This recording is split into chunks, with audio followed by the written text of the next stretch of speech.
花瓣飞舞又落下，他们写就的故事翻开新的篇章。该启程了，有人这样提议着。可是，如果我们离开了乐园，孤独、苦恼就会再次降临在我们的心里。有人这样担心着。放心出发吧，爱神使者出现在永恒的乐园，绽放出可爱灿烂的笑脸。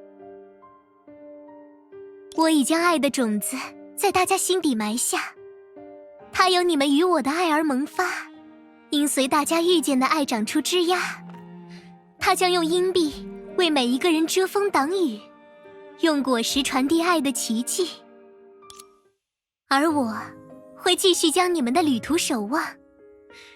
人们温暖的笑脸，前行的勇气，就是爱神使者永远存在的证明。爱的意义，胜者的自吹自擂，自我感动，随便你怎么说。嗨，你好呀，要做个正式的自我介绍吗？不过，你好像已经知道我的名字了。那么，公平起见，可以告诉我你的名字吗？你最好的选择是离我远一点，不然，你现在的账号也很有可能被我再次顶替。不行啊，如果离你远一点，我就失去了解你的机会了。来吧，就像我在刚才那场帅气的战斗中所说的一样，让我们多多了解彼此，这样我就能知道你的名字了。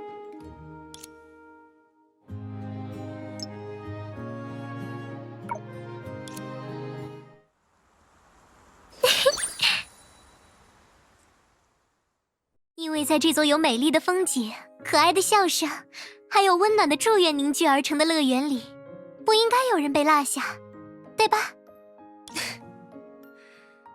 你还是那么喜欢说漂亮话。你不过是恣意抒发你的胜利宣言，来对失败者评头论足。艾莉西亚，你现在就像一只招摇的粉色喜鹊。粉色的喜鹊？听起来会是一只漂亮的小鸟，很符合我的少女心啊。但如果要认真说起来，或许还是爱神使者这个称号更契合这份力量的来源。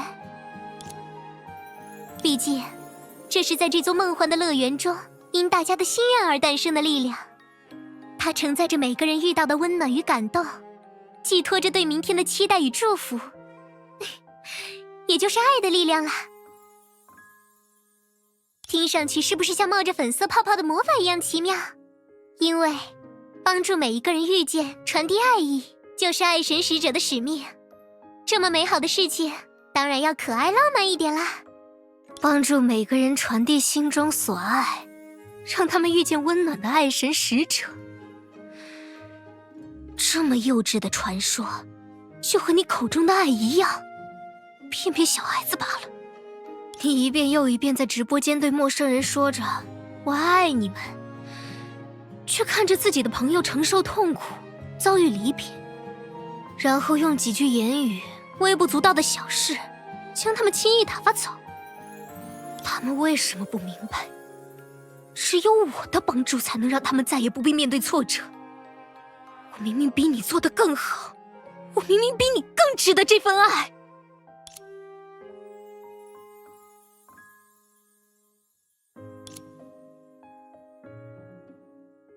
那群人，哼，不愿意修改数据库里的裁员名单、绩效成绩、简历报表。等他们出去后面临凄惨的失业、繁重的工作，还有陌生的旅途，一定会后悔。或许吧。遇到烦恼时，大家总会下意识想到，要是什么都没发生过该有多好。可是，如果大家再次遇到类似的困难与苦恼，你要怎么做呢？还用问吗？继续用我的天赋与能力为他们修改数据，直到他们满意为止。在现在的世界，人生不就是因为一次次的量化测试与筛选，完全被写在数字里吗？但是我们的人生也总有数据无法改变的东西，对吧？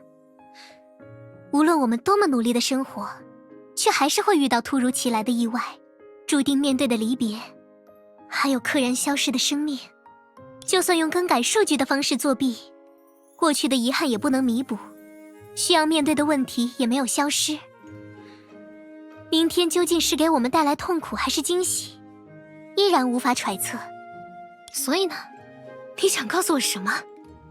既然大家的生活总是要遭受意外与痛苦，你口中看不见摸不着的爱，又凭什么能解决大家真实的苦恼？是呀，我们的生活总是状况百出，可是有时候连太阳也无法照亮的阴霾，他人为我们递来的烛火，却能轻易将它驱散。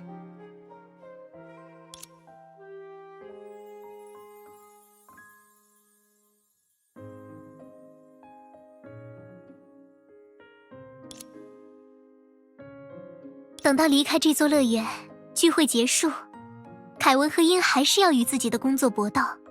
科斯摩与小格蕾修依然会遇见不被理解的烦恼。步入社会的华，也将独自踏上陌生的旅途。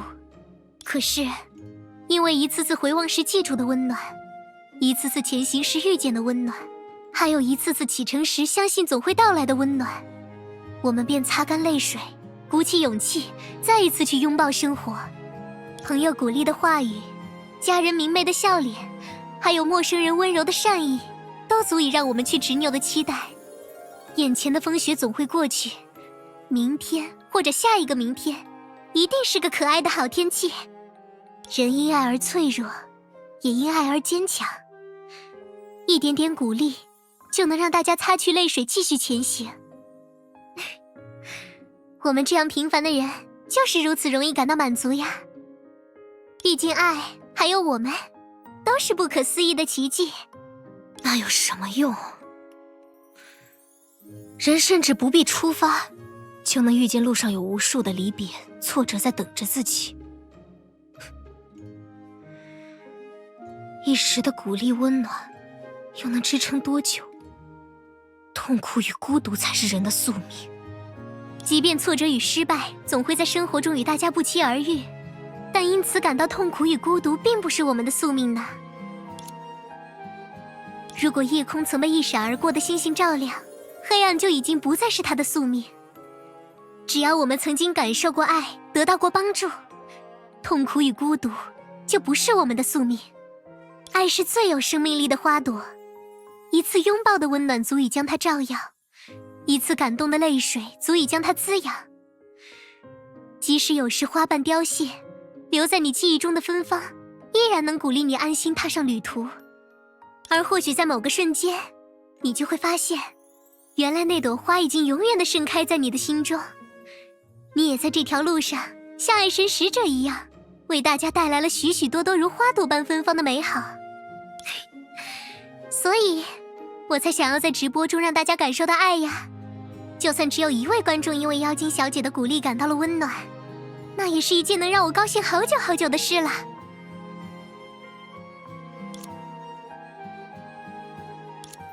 在直播中让大家感受到爱，是吗？可是，为什么妖精小姐从来不曾回应我的苦恼呢？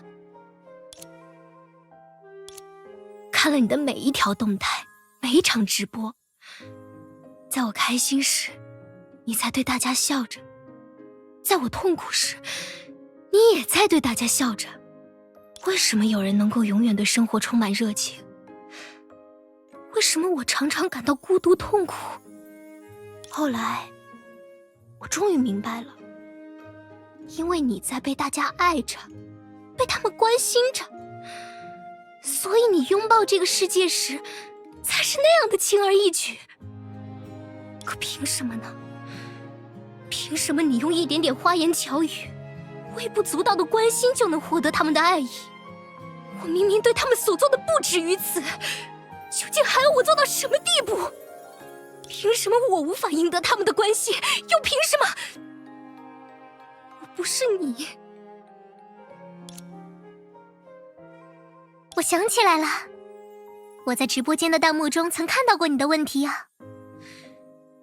一个毫无可爱之处的人，要怎样证明自己值得大家的爱？虽然那时候你好像没有回应我的回答，但我的答案还是和当时一样。你不需要证明任何事，因为你本身就值得被爱。什么？爱不需要我们论证任何事，因为爱是给人安全感的存在，并不是越难得到，价值越高。我们不会因为一时失败被所爱之人抛弃，他们爱着的就是这样普通而平凡的我们，不是吗？你温柔的心会吸引另一颗温柔的心，你看向天空的目光总会望见另一束照耀前方的光亮。你不是为了被认可而存在，而是你的存在本身就值得被爱。对了，那时候我本想给你寄一点小小的礼物，可惜我在后台发现你的账号又被注销了，所以没办法找到你。是一点小小的心意了，以及一张想要给你一个遥远的拥抱的祝福卡。或许他们并不足以帮助那时候的你度过难关，可我还是希望能为你做点什么呀。那个账号，因为我在你评论区留了一些话，然后被……是吗？可你现在依然能收到我的礼物啊。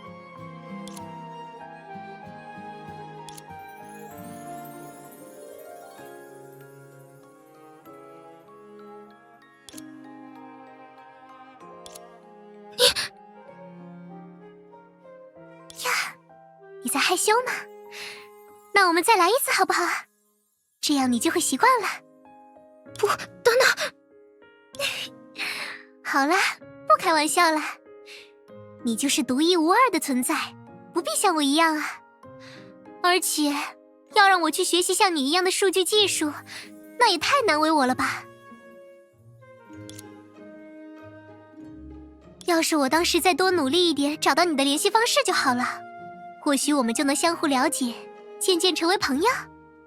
黑客的联系方式可没那么容易找到呀。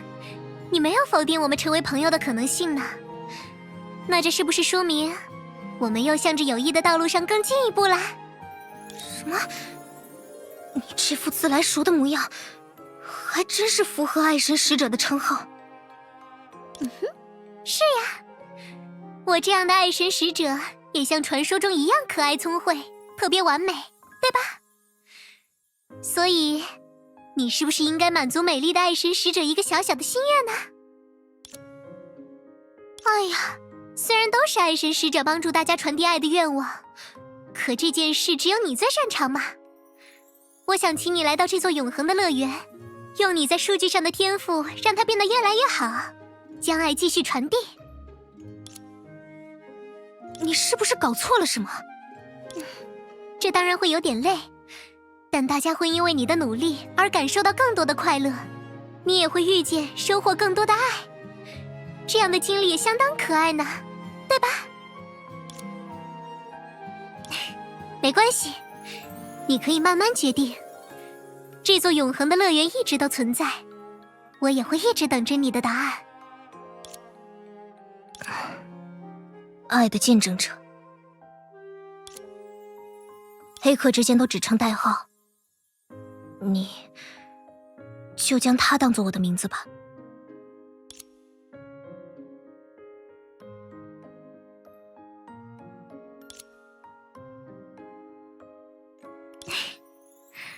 好呀。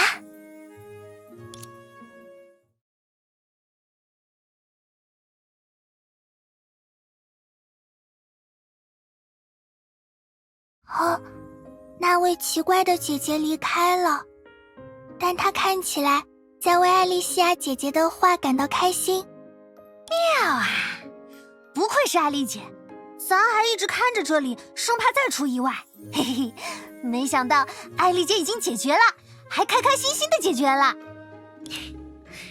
因为有大家的帮助了，你们在为我重新构建账号时所说的话语，我都能听得见啊。一点小小的心意，就能让我的朋友们铭记于心。能遇到大家，真是太好了。我们也是这样想，一直如此。我都知道啊，所以我们并肩作战的时刻才会那么默契。还有比和大家一起守护这座永恒的乐园更激动人心、更充满纪念意义的视频素材吗？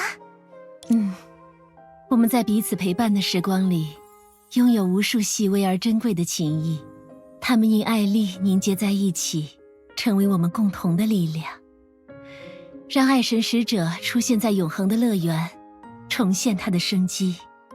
因大家而在，为大家而来的爱神使者，的确是一个非常浪漫的故事。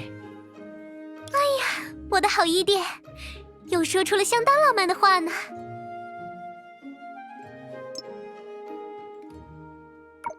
但现在，它已不是一个故事了，而是已然真实存在的美好，绚烂至极的希望，以及一个可爱的奇迹。